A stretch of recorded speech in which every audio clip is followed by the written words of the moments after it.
자, 계속 이어서 하겠습니다. 자, 임차권 양도와 전대 쪽을 보겠습니다. 일단 기본 내용을 잠깐 살펴볼게요. 먼저 임대인 동의 없는 임차권 양도와 전대가 있고, 그 다음 임대인 동의 얻은 임차권 양도가 있습니다. 그 다음에 임대인 동의 얻은 임차물 전대가 있죠. 이렇게 세 가지로 분류합니다. 그러니까 동의가 있는 경우는 양도와 전대가 완전히 달라요. 근데 동의가 없는 경우는 양도, 전대가 똑같기 때문에 세 가지로 분류합니다. 그럼 동의 있는 양도부터 보시면, 갑부동산을 을에게 임대차 했죠. 임차인 을이 임대인 동의 얻었습니다. 동의 얻고 임차권을 양도했다. 임차권을 양도했어요. 양도했다면 얘를 양도인, 양수인하면 되겠죠. 임차권을 양도하면 을은 자기 권리를 완전히 넘기고 을은 여기서 탈락해 나갑니다. 그럼 을은 이 자리 없는 거죠. 그럼 이 자리에 누가 들어요? 병이 들어옵니다. 병이 을지를 양수하는 거죠. 병이 들어요. 그래서 처음에 갑과 을이 맺었던 계약 내용이 갑과 병한테 그대로 승계되는 거죠. 승계되는 것은 계약 내용이에요. 뭐 월세, 보증금, 계약 기간이 병에게 승계되는 거죠. 애초에 을이 갑에게 밀렸던 연체차임, 연체차임은 을이 갚아야겠죠. 그런 건 승계되는 거 아닙니다. 기본 계약 내용만 승계되는 거죠. 그리고 을은 완전히 빠져나가는 겁니다. 그러니까 임차권 양도란 그냥 임대차입니다. 임대차 내용 똑같죠? 이제 사람만 바뀌는 거예요. 을에서 병으로. 그래서 이건 시험에 낼 게 없어요. 시험에 낼 게 뭐 딱 하나입니다. 사람만 바뀌고 을이 밀린 연체차임이 병한테 승계되는가? 승계되지 않습니다. 그러니까 이걸로 시험을 낼 수가 없어요. 네바짱 딱 한 지문이에요. 그러니까 시험은 여기를 낼 수밖에 없습니다. 오지선다를 여기서 만들 수 있어요. 자, 그럼 동의 있는 전대차는 이런 거죠. 갑소유 부동산을 을에게 임대차했죠. 을이 임대인 갑 동의를 얻고 빌린 물건을 다시 빌려줘요. 그걸 전대차라죠. 전대차 또는 전대랍니다. 그래서 A를 전대인, A를 전차인 부르죠. 그럼 을은 그 자리 그대로 남아 있습니다. 그러니까 양도는 을이 탈락해 나갔죠. 근데 전대는 내 밑에 두 명이에요. 을도 내 밑에, 병도 내 밑에 있는 겁니다. 자, 그럼 이 임대차 계약은 채권이죠. 갑과 을이 계약했기 때문에 이 계약 내용은 병과 상관없죠. 갑과 을만 여기에 구속당합니다. 그 다음 전대차 계약도 채권이죠. 을과 병이 계약했기 때문에 이 계약은 갑과 상관없어요. 이 계약은 을과 병만 구속당하는 거죠. 자, 그럼 갑과 병은 무슨 관계죠? 얘들이는 이런 관계, 얘들이는 이런 관계겠죠. 갑과 병은 무슨 관계예요? 아무 관계 없습니다. 아무 관계 없는데 갑이 비싼 부동산을 갑 동의하에 병이 직접점이에요. 그런데 아무 관계 없죠? 따라서 여기는 법조문이 있어요. 이 법에서 갑과 병 간의 관계를 만들어줍니다. 뭐라 만들었냐면 병은 직접 갑에게 직접 의무를 부담해요. 직접 의무를 부담한다라고 법에 써 있습니다. 그럼 반대해서 가면 갑은 직접 권리 행사할 수 있죠. 라고 써 있습니다. 반면에 전차인이 직접 임대인에게 권리 행사한다 이런 규정은 없어요. 없기 때문에 병은 갑에게 직접 권리 행사 못하고 을을 대위해서만 권리 행사가 가능합니다. 라고 이제 법에 써 있는 겁니다. 자, 그럼 이제 몇 가지 기본 사항 보시면, 갑과 을이 임대차를 중도에 합의해지예요. 그래도 병 전차권은 보호됩니다. 동의 얻었으니까. 그 다음에 갑과 을이 이번에는 임대차 기간 약정을 하지 않았다. 기간 약정하지 않으면 갑과 을은 언제든지 해지 통과할 수 있죠. 그럼 아까 임대인이 통과하면 6개월, 임차인이 통과하면 1개월 전에 끝난다 그랬죠. 그래서 기한치 안 했어요. 그런데 갑이 해지 통과했습니다. 해지 통과하면 그 사유를 전차인에게 통지해야만 전차인에게 대항할 수 있습니다. 그럼 그 사유를 전차인에게 통지하면 전차인은 즉시 나갑니까? 6개월에 나갑니까? 6개월에 나가는 거죠. 6개월에. 다시 아까 해지하면 몇 개월에 효력이 발생해요? 6개월. 그러니까 그 사유를 얘한테 통지해야 돼요. 그럼 통지하면 바로 나가요? 6개월에 나가요? 6개월에 나가는 거죠. 그게 이제 법조문 내용입니다. 여기부터 이제 해보시면 먼저 그 37페이지 37 26번 판례가 있죠. 그 제목 아래 봐보세요. 제목 아래 민법 638조 제1항 2항 및 635조 2항에 의하면 임대차 계약이 해지 통고로 인하여 종료된 경우에 해지 통고 그 말은 기간을 정하지 않았으니까 해지 통고가 나온 겁니다. 다시 해지 통고로 인하여 종료된 경우에 그 임대물이 적법하게 전대됐을 때는 임대인은 전차인이 대하여 그 다음 가로 쳐보세요. 자 가로 그 사유를 통지하지 아니하면 가로십니다. 아니하면 가르쳤죠. 해지로서 전차인에게 대항하지 못하고 전차인은 통지받은 때는 토지, 건물, 기타 공작물 이게 부동산이죠. 부동산에 대하여는 임대인이 해지를 통과한 경우에는 6개월, 임차인이 해지를 통과한 1개월, 동산에 대해서는 5일의 경과면 해지 효력이 생긴다고 할 것이지만 그러니까 제가 사선을 다 끓여놨어요. 이게 지금까지 법조문 내용입니다. 이제 그 다음 이런 내용이에요. 자 이번에는 임차인이 월세 2기를 연체했습니다. 차임 2기 연체하면 갑이 해지할 수 있죠. 그럼 이건 채무불이행이에요. 그럼 해지하면 이때는 이 사유를 전차인에게 통지하지 않아도 얘한테 대항할 수 있습니다. 그럼 얘는 즉시 나가 6개월에 나가요. 즉시 나가요. 해지하면 즉시 소멸하니까 소멸해서 즉시 나가는 겁니다. 손해는 을에게 청구받고 나가면 돼요. 그러죠? 자 사선 뒤에 민법 640조에 터잡아 임차인의 차임 연체액이 이기 차임액에 달함에 따라 임대인이 임대차 계약을 해지한 경우에는 전차인에 대해서 가로십니다. 그 사유를 통지하지 않더라도 가로 아까 위쪽에 가로쳤죠. 기간 정하지 않아서 해지 통과하면 사유를 전차인에게 통지해야 돼요. 근데 여기는 임차인이 의무 위반했죠. 이때는 가로가 뭐예요? 통지하지 않더라도 이걸 통지해야 그럼 틀립니다. 정년심이 나왔죠. 그러게 않더라도 해지로서 전차인에게 대항할 수 있고 그 다음 해지 의사표시가 임차인에게 도달하는 즉시 또 원하십니다. 6개월로 틀려요. 즉시 임대차가 끝나는 거죠. 이게 끝나면 이것도 즉시 끝나요. 또 즉시 나가는 겁니다. 손해는 을에게 청구받고 나가면 되겠죠. 즉시 나갑니다. 다시 왼쪽으로 오시면 다시 여기를 보겠습니다.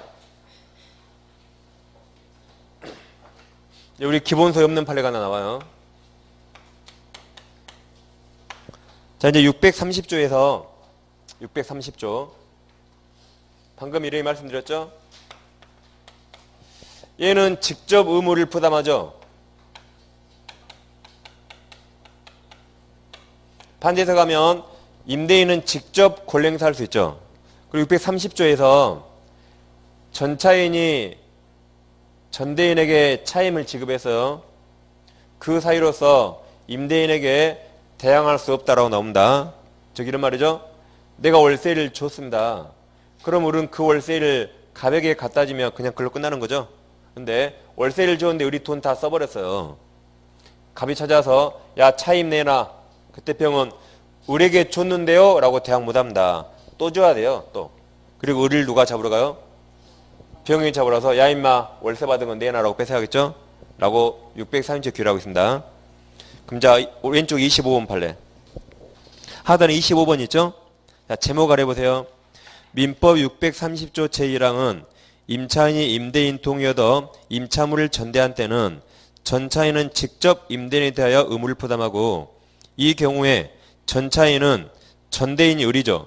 을에 대한 차임 지급으로서 임대인에게 대항할 수 없다고 규정하고 있는 바. 여기까지 법조문 설명해 놨습니다. 다시 말해요. 전차인은 을에게 월세 줬죠. 근데 갑이 찾아와서 월세 내놔 그러면 을에게 줬는데요 라고 대항 못하고 또 줘야 돼요. 근데 병도 문제가 있어요. 자 병은 갑에게 월세 줄 의무도 있지만 이 계약 내용 지켜야겠죠. 이 계약서상 병도 을에게 월세 줄 의무가 있어요. 근데 법에서는 을에게 준 월세로 갑에게 대항할 수 없다고 되어 있습니다. 그럼 병은 답답해요. 도대체 월세를 누구한테 주란 말이에요. 그래서 판례가 이 법조문을 규율해요. 판례가 뭐라 규율하냐면 어차피 병은 이 계약 날짜에 을에게 월세 줄 의무가 있어요. 그래서 이 전대차 계약서상 차임 지급 시기가 10일이라면 10일. 이 10일 전에 준 월세로는 갑에게 대항 못합니다. 그렇지만 이 날짜가 되면 병은 계약상 을에게 월세 줄 의무가 있거든요. 그래서 이 날짜 후에 준 월세로는 갑에게 을에게 주는데요 라고 대항할 수 있습니다. 라고 규율해요. 안 그러면 병은 도대체 월세를 누구한테 줘야 돼요? 그죠?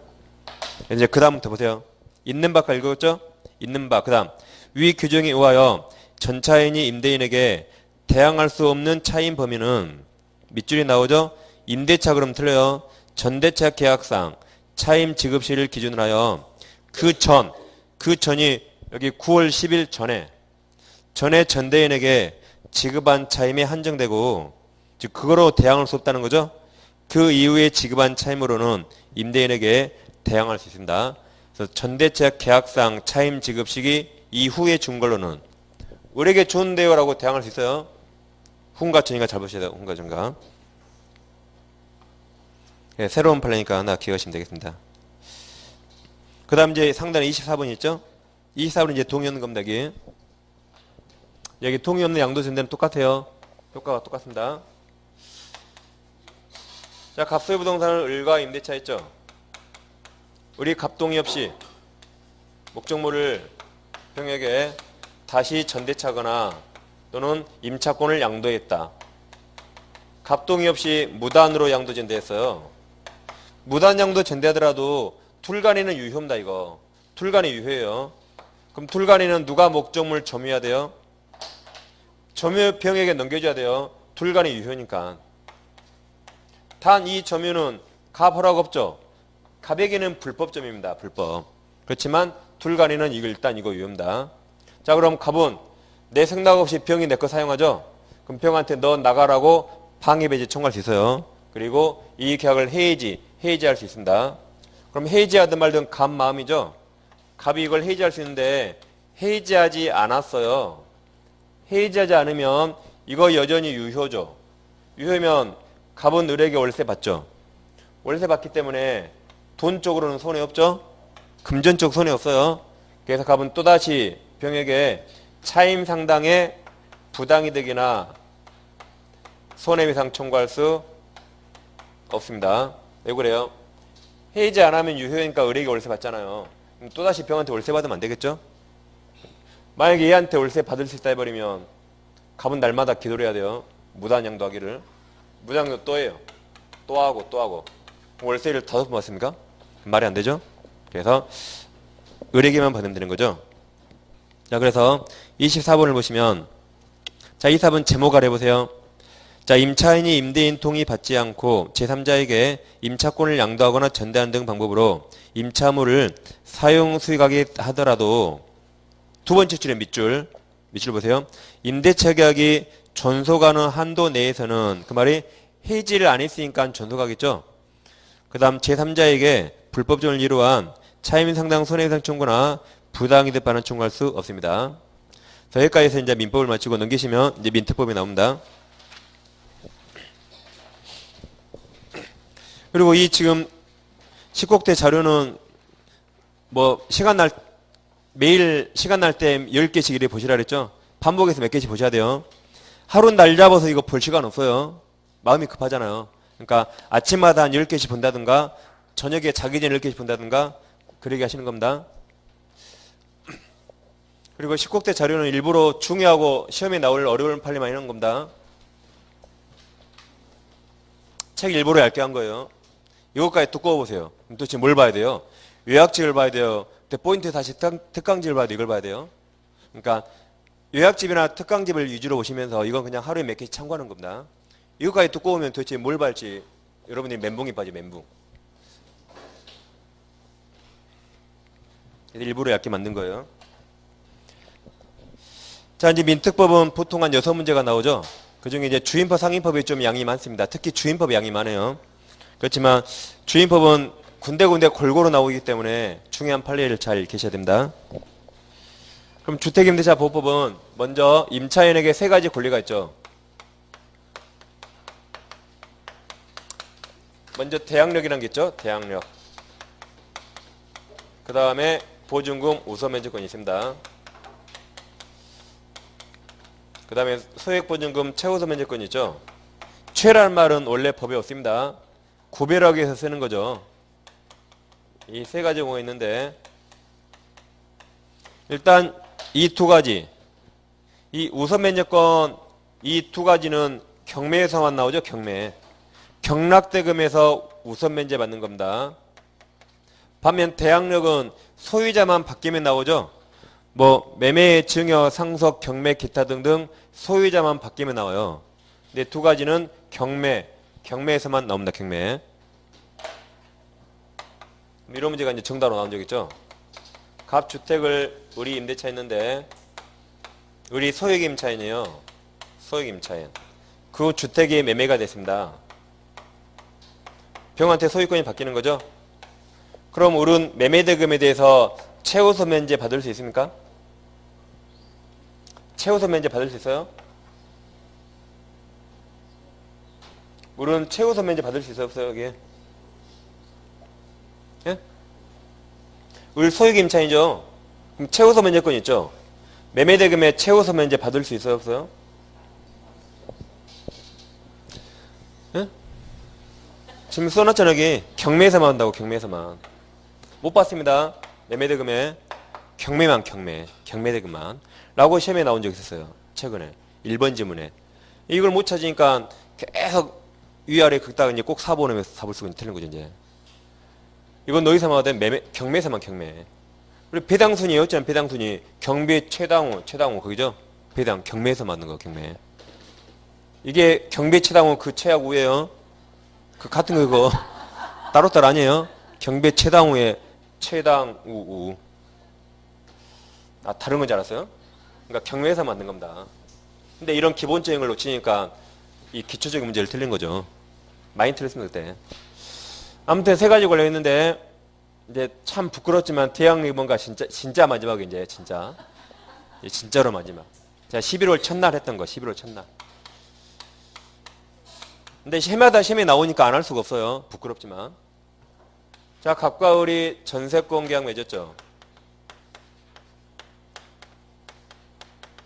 약 계약경 2년에 우리 갑에게 전세금 3억을 지급했습니다. 그리고 우리 전세권 등기하면 우리 전세권을 취득했죠. 그럼 전세권은 물권이라 대항력 있죠. 중간에 계약기간 중간에 소유자가 매매로 병한테 받겠습니다. 네, 병이 소유자. 그럼 을은 대항력 있죠. 전세권이 소유권보다 시간이 빨랐죠. 그럼 을은 이 계약 각각 맺었지만 계약상자가 아닌 제3자에게 주장할 수 있죠. 그래서 병이 나가 그러면 을은 2년 다 채울 수 있죠. 을 나갈 때 누구한테 보증받아요? 아니 전세금? 병에게 병, 신소유자에게. 대항력 있다가 무슨 말입니까? 앞사람과 맺은 계약 내용 새로운 소유자에게 제3자에게 주장할 수 있다. 이게 대항력 있다죠. 같은 말이 양소인은 양도인지를 승계하는 거죠. 그래서 양소인은 전세권 설정자주의를 승계한다. 같은 말입니다. 이게 대항력 있다 했죠. 그럼 시가가 5억짜리라면 병은 얼마에 사야 돼요? 2억 이하로. 내가 나갈 때 3억 내줘야 되니까 빼서 사용기간 얼마 남았는가 빼야겠죠? 한 1년 6개월 남았다면 그거 빼고 2억 이하로 사야겠죠? 이게 대항력 있다고 양수인이 양도인지를 승계한다. 같은 말입니다. 반면 이 똑같은 부동산을 갑과 을이 임대차 계약을 체결해서요. 계약기간 2년에 보증금 3억을 지급했습니다. 그래서 우리 임차권 죄송합니다. 우리 이제 임차권을 취득했습니다. 임차권. 그럼 을 원칙 대항력이 있어요? 없어요? 원칙 대항력 없습니다. 채권이라 대항력 없어요. 계약기간 도중에 매매로 팔렸죠. 병이 등기하면 병이 소유권 취득합니다. 그럼 임차권이 먼저 성립하고 소유권이 나중에 성립했어요. 그럼 을은 갑과 맞은 계약 내용 병에게 주장할 수 있습니까? 주장할 수 없죠. 이게 채권 대항력 없답니다. 이거 갑과 맺었으니까 갑에게만 주장할 수 있고 제3자에게 주장할 수 없는 거죠. 이게 대항력 없습니다. 대항력 없는데 얘는 물권이 나중에 성립했더라도 채권보다 힘이 더 세요. 그래서 병이 나가 그러면 을은 나가야 됩니다. 나갈 때 누구한테 보증금 받아요? 갑에게 받고 나가는 거죠. 2년 못 산 것도 갑에게 손해배상 청구받고 을은 나가야 되고 병에게는 어떠한 권리도 주장 못합니다. 이걸 대항력 없다라고 했죠.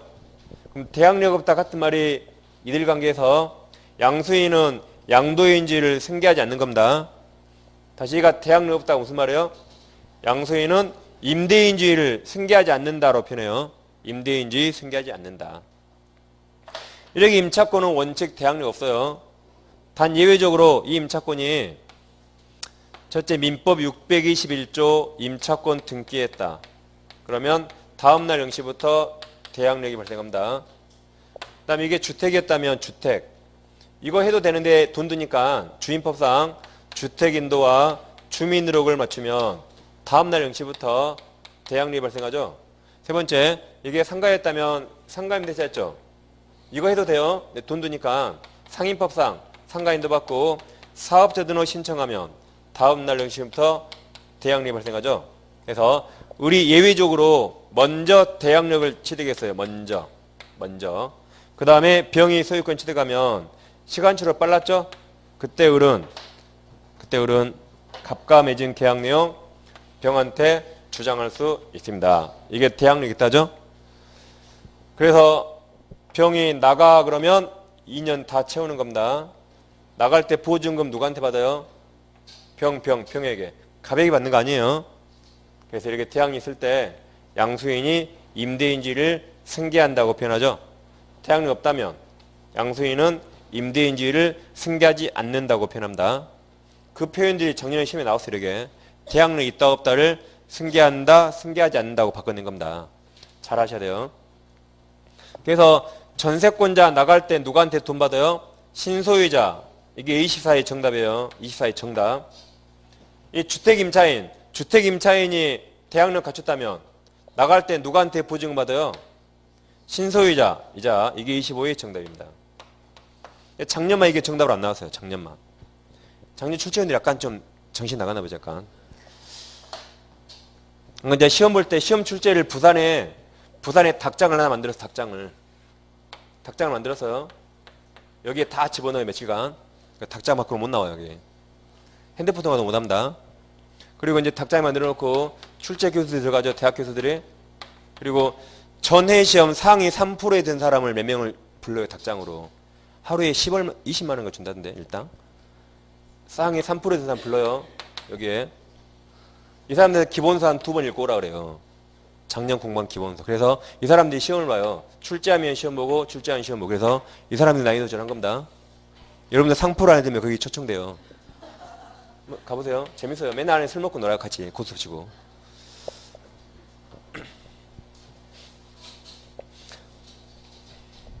상위 합격만 하면 좋겠죠? 3%가 아니에요. 근데 그 3% 든 사람들도 자기도 시험 보고 나서 합격한지 몰라요. 자기가 이렇게 안에 들지 몰랐대요. 시험 보고 와서. 근데 채점해보니까 이렇게 점수가 높았던 겁니다. 이 사람도 이 중에 한 명은 참 재수없는 사람이 있었어요. 옛날에. 시험 보고 2차 보고 울고 나서 공포 까라고 떨어졌다고. 근데 이 안에 들었어요. 참 재수없죠? 그 사람은 끝까지 포기 안 했으니까 여기 안에 든 거예요.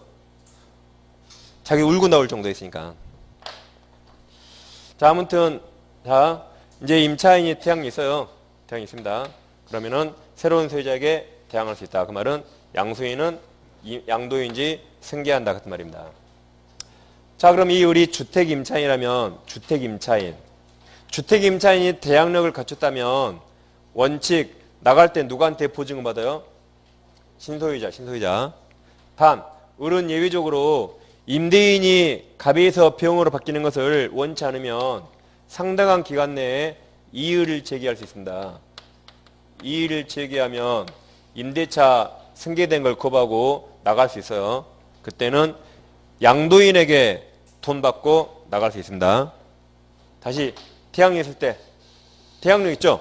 원칙 누구한테 보증받아요? 원칙 아무 말 없으면 병에게 진소유자에게. 단 임대인이 바뀐 걸 원치 않으면 이의 제기한다. 그때 누구한테 보증받아요? 양도인 갑에게. 그 두 개를 잘 비교하셔야 돼요. 그 대항력 의미를 반드시 하셔야겠고, 그럼 주임법에서 대항력을 인정받으려면 대항 요건을 갖춰야겠죠. 대항 요건 인주의 인주, 도장 인주. 그래서 주택 인도받고 주민으로 갇히면 대항력은 다음날 0시에 발생합니다. 그 다음 보증금 우선면제권은 이것도 대항 요건을 갖춰야 돼요. 그러면서 계약서 원본에 확정일자를 찍으면 됩니다. 다음 채무서 만들려면 법이 정한 소액 임차인이면서 여기도 대항 요건을 갖춰야 돼요. 이게 대항 요건이죠. 그러니까 대항 요건은 세 군데 다 들어가요. 세 군데. 확정일자 어디만 들어가요?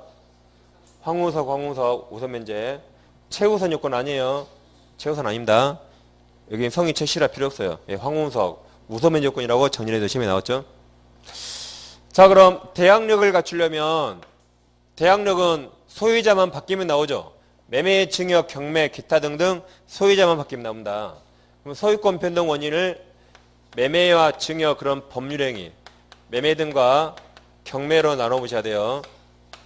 그래서 매매로 소유자 바뀌면 매수인 즉 양수인 앞으로 등기하겠죠.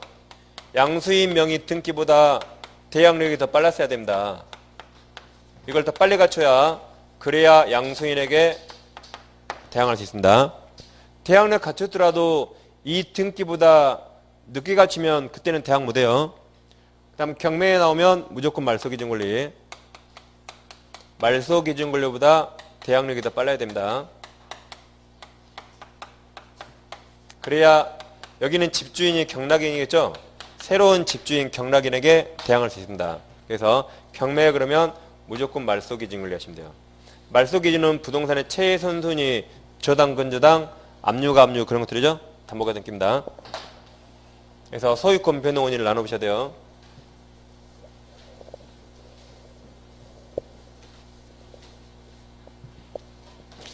자, 그럼 예를 들면 갑소유 주택이 있어요. 이 주택에 저당권이 있습니다. 우리 이제 임대차 있어요. 우리 대항력을 갖춥니다. 자, 그럼 저당권이 먼저 있어요. 그 다음에 우리 대항력을 취득했습니다. 근데 중간에 매매로 집이 바뀌었어요. 소유자. 병이 등기하면 소유권 취득하죠.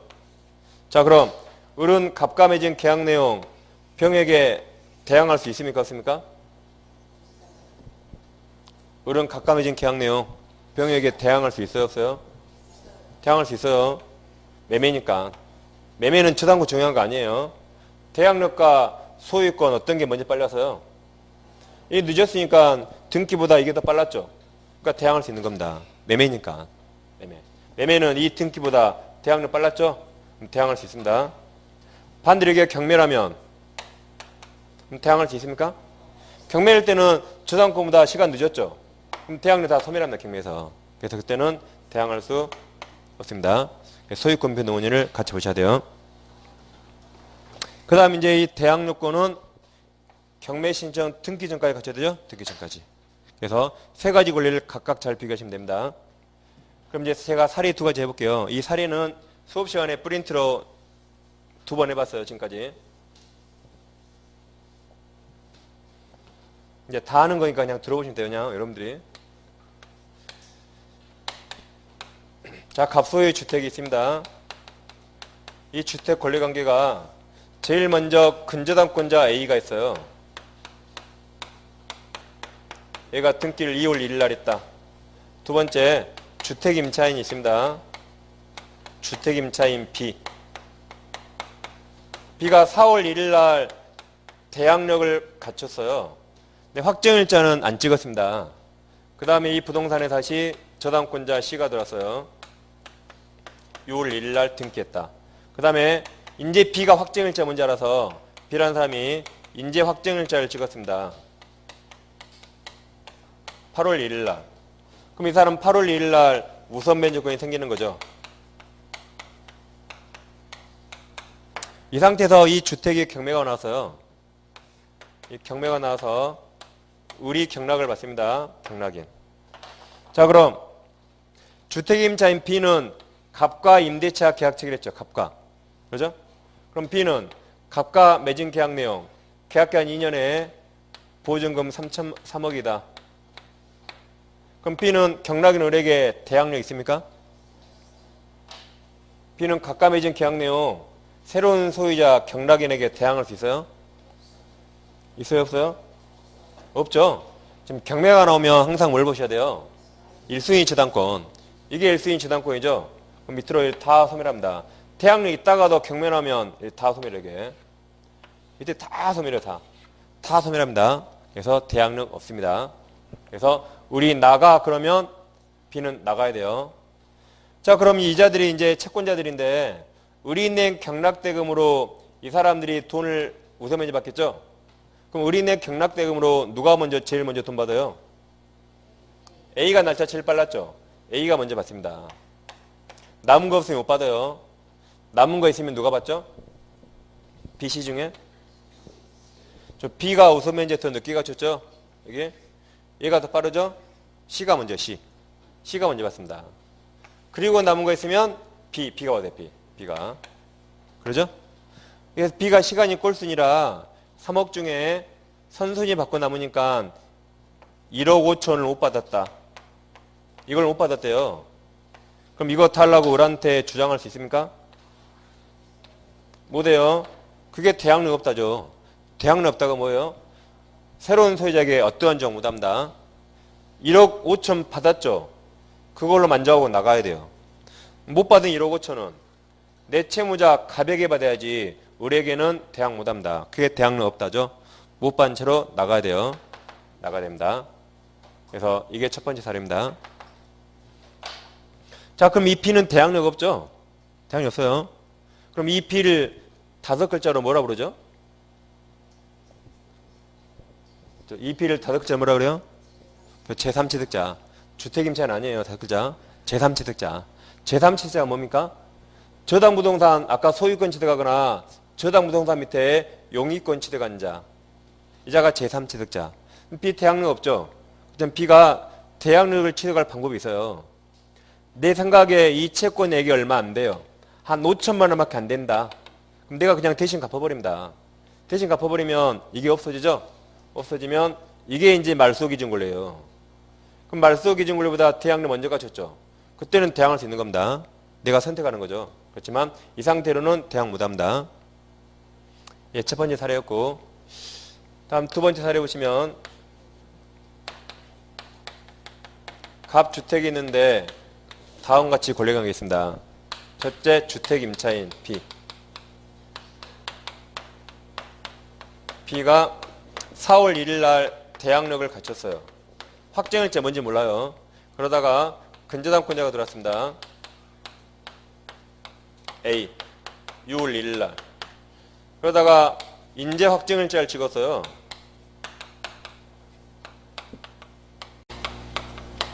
8월 1일 날. 그래서 대항력 확정일자 찍었죠? 이때 우선면제권 발생했습니다. 이 상태로 이제 경매가 나와서 우리 경락을 받았다. 자, 그럼 B는 갑과 주택 임대차 계약 체결했죠. 계약기간 2년에 보증금 3억을 체결했습니다. 그럼 B는 을에게 대항력 있습니까? 없습니까? B는 을에게 대항력 있어요? 없어요? 있죠? 그러니까 경매라면 항상 뭘 찾으라고 경매? 말소기준권리. 저당권 하나밖에 없죠? 얘보다 더 빨리 갖추잖아요. 그러니까 이 밑으로만 소멸하고 이건 살아남는 겁니다. 이건. 살아남았죠? 따라서 갑과 맺은 계약 을에게 대항할 수 있는 겁니다. 그럼 경매에서 B가 대항력 있다 같은 말은 경락인은 B 권리를 인수한다 같은 말입니다. 다시 경매에서 B가 을에게 대항할 수 있다 그 말은 을 경락인은 B 권리를 인수한다 표현해요. 그래서 을이 나가 그래도 B는 2년간 다 채울 수 있고 B 나갈 때 3억 누구한테 받아요? 을에게 받습니다. 대항력이 있다. 그래서 이렇게 을은 B는 살아남죠. 살아남는데 이 최선순위 전세권자 또는 최선순위 임차인은 선택할 수 있어요. 가만히 있으면 살아남지만 경매라는 데 살기 싫다 그러면 배당 요구해서 돈 받고 나갈 수가 있어요. 그래서 B가 가만히 있으면 살아남지만 배당 요구해서 돈 받고 나간다 그랬습니다. 그럼 B가 돈 받고 나간다 하면 이것도 다 지워져요. 다. 그럼 우리 인수한 돈 10원 넣는 겁니다. 방금은 3억을 인수했지만 이제 다 지우니까 10원도 인수하네요. 그래서 이제 우리 경락가를 더 높게 쓰겠죠? 우리 경락가를 냈습니다. 그랬을 때 이제 돈은 누가 먼저 받아요? 나간다 그랬으니까 돈 누가 먼저 받아요? A가 먼저. 왜냐하면 B는 A보다 우선매니를 늦게 갖췄어요. 그래서 나간다 그랬을 때 이제 돈은 A가 먼저 받아요. 그리고 남은 거 있으면 B가 받습니다. 근데 A 받고 나니까 3억 중에 1억을 못 받았다. 1억을 못 받았다면 주임법의 특칙이 있어서 B는 다시 그 1억 달라고 을한테 대항력 주장할 수 있습니다. 다시 A는 못 받았죠? 그럼 다시 그 1억 달라고 을한테 다시 대항력 주장할 수 있어요. 그럼 을은 1억 내줘야 됩니다. 이 주임법 특칙이게. 그래서 두 가지 사례를 잘 비교하시면 되겠습니다. 자, 그럼 39페이지 와보세요. 39페이지. 거기 하단에 5번 판례 있습니까? 5번부터 해볼게요. 자, 제목 아래 보세요. 제목 아래. 주임법상 대항력과 우선 면제권을 두 가지 권리를 겸유하고 있는 임차인 그랬죠. 다시 주임법상 대항력과 우선 면제권 두 가지 권리를 겸유하고 있죠. 그럼 그 임차인은 이 왼쪽 B입니까? 오른쪽 B입니까? 저 오른쪽 B예요. 얘는 경매에서 대항력 없어요. 얘는 대항력과 우선 면제권 둘 다 겸유하고 있죠. 둘 다 겸유하고 있습니다. 그 임차인이 그 다음 우선 면제권을 선택해서 그 말은 이거 포기하고 돈 받고 나간단 말이에요. 돈 받고 나간단 말입니다. 포기하고 선택하여 제1경매1차에서 보증금 전액에 대해서 배당 요구가 있으나 보증금 전액을 배당받을 수 없었던 때 왜 못 받았죠? 선순위 받고 남으니까 이 못 받은 게 있어요. 이 경우죠. 때는 다음 경락인에게 대항하여 이가 저기서 1억을 반환받을 때까지 임대차 관계 존속을 주장할 수 있다가 대항력이 있다.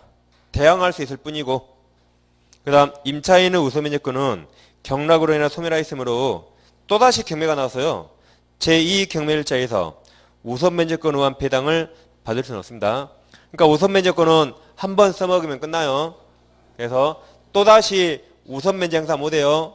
단 뭘 행사한다? 이 돈 줄 때까지 못 나가라고 대항력을 주장하면 보호되죠. 그런 거지. 또 다른 경매에서 우선면제권 써먹을 수 없습니다. 한 번 써먹으면 끝이에요. 뭐 죽을 때가 우선면제 받습니까? 그런 거 아닙니다. 그래서 그런 단 대항력이 있으니까 손이 없죠. 그래서 5번 판례도 시험에 가끔 나오니까 기억하시면 되겠고. 그 다음 이제 그 상단에 지금 39페이지입니다. 상단에 4번 판례. 4번 양가로 1번 있죠? 자, 제목 아래 보세요. 주택임차인이 제3자에 대한 대항력을 갖춘 후 임차유태 소유권 양도되어 그 다음 양수인 동하십니다. 양수인이 임대인 지위를 승계한다 그 말이 대항력 있다 그 말이에요. 승계하는 경우에는 그 아래 밑줄 양도인의 임대인으로서 지위나 보증금 받는 채무는 다 소멸하죠. 단 가로 2번. 가로 2번은 제목을 보세요. 제목 4줄. 대항력 있는 주택 임대차에 있어서 기간 만료나 당사자 합의 등으로 임대차가 종료된 상태에서 임차유택이 양도되었으나 임차인이 임대인의 지위 승계를 원하지 않는 경우 임차인이 임차주택 양도세 안때로부터 상당한 기간 내에 동원하신다. 이의를 제기 동그라미. 이의를 제기하면 양도인이 임대인이죠. 원래 임대인. 양도인 임대인의 임차인에 대한 보증금 반환 채무는 잘 보세요. 소멸하지 않게 되는지 여부 그랬죠. 가로 열고 적극이 소멸한다 안 한다? 안 한다. 앞에 소멸하지 않게 되는가. 적극이니까 소멸하지 않는다 그 말이에요. 그래서 그 아래 밑줄을 그렇게 읽어보네. 밑줄. 제목과 밑줄만 딱 읽어보세요. 다음 이제 왼쪽으로 와보면 이제 38페이지. 그래서 일단 이 세 가지를 정확히 잘 아셔야 된다. 세 가지. 그래야 2차 과목 중개사법까지 다 풀 수 있어요. 이제 38페이지 오시면 1번 판례. 1번 제목 아래 보세요. 점포 및 사무실로 사용된 건물에 근저작권이 설정된 후 그 건물이 주거용 건물로 용도 변경되어 이를 임차한 소액 임차인. 이 사람은 주택 임차인이죠. 그럼 주임표 보호받아요.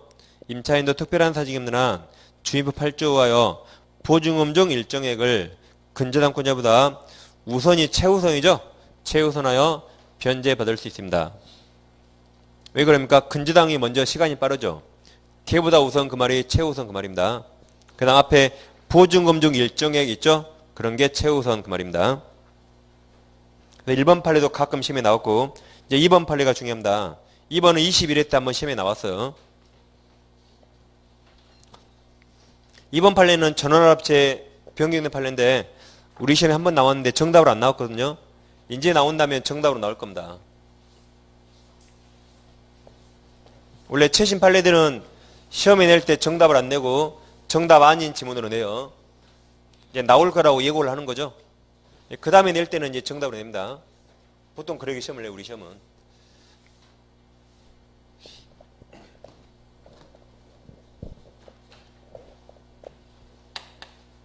자, 갑소유 주택이 있는데 을과 임대차 있죠. 그럼 기간 끝나면 을은 갑에게 보증금 반환 채권이 있어요. 아무튼 이 상태에서 을이 대항력을 갖췄죠. 자, 그런데 병이 을에 대한 채권자입니다.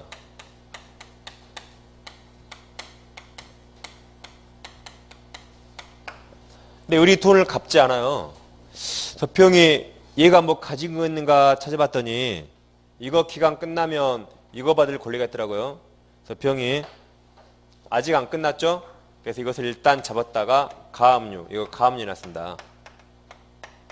그래서 얘가 가압류 채권자랍니다. 자, 그럼 병은 을에 대한 채권자죠. 병은 을에 대한 채권자입니다. 을은 채무자죠.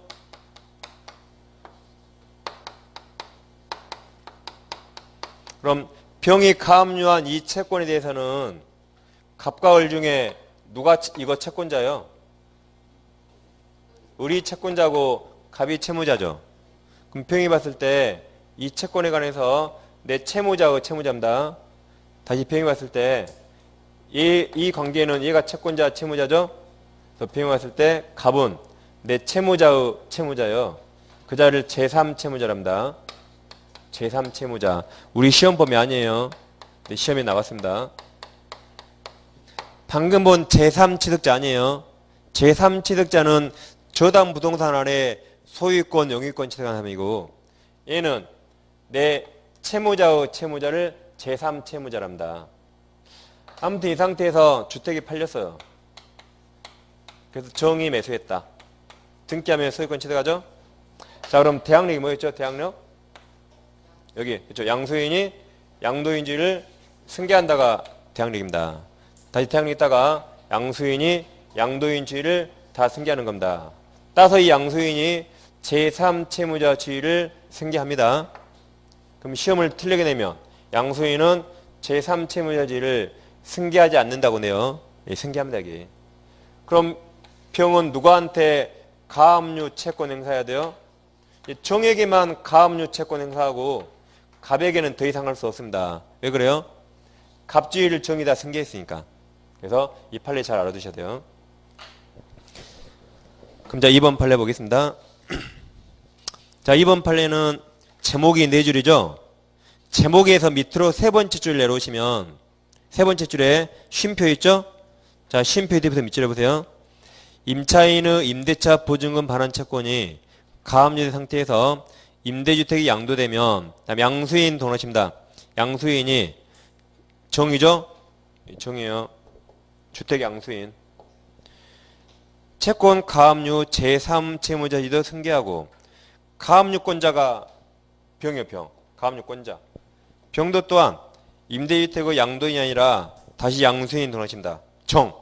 정에 대해서만 유익 가압류력을 정할 수 있다. 그래서 정에게 맹세합니다. 그 다음 아래 3번 판례 우리가 세트를 해봤어요. 3번은 가로 1번이 주임법입니다. 제목 아래 보시면 밑줄만 보세요. 밑줄에 전차인 동그라미. 그 뒤에 주민으로 동그라미. 그러니까 임대차하고 전대차 했죠. 그럼 누가 주민으로를 갖춰야 되는가? 실제로 살고 있는 전차인. 주임법은 전차인 주민으로. 양가로 2번이 상임법이에요. 양가로 2번. 오른쪽 페이지 밑줄 2개 했죠? 거기서 동그라미 칩니다. 거기는 전차인 사업자 등록. 그래서 임대에서 전대차 했죠? 그럼 주임법에서는 대항력에 의해서 인정되려면 실제로 살고 있는 전차인 주민으로. 상임법은 실제로 장사하는 전차인 사업자 등록. 이렇게 세트를 보시면 되겠습니다. 이렇게 하시고 이제 10분 쉬가시고 그 아래 6번 판례부터 이어서 보겠습니다.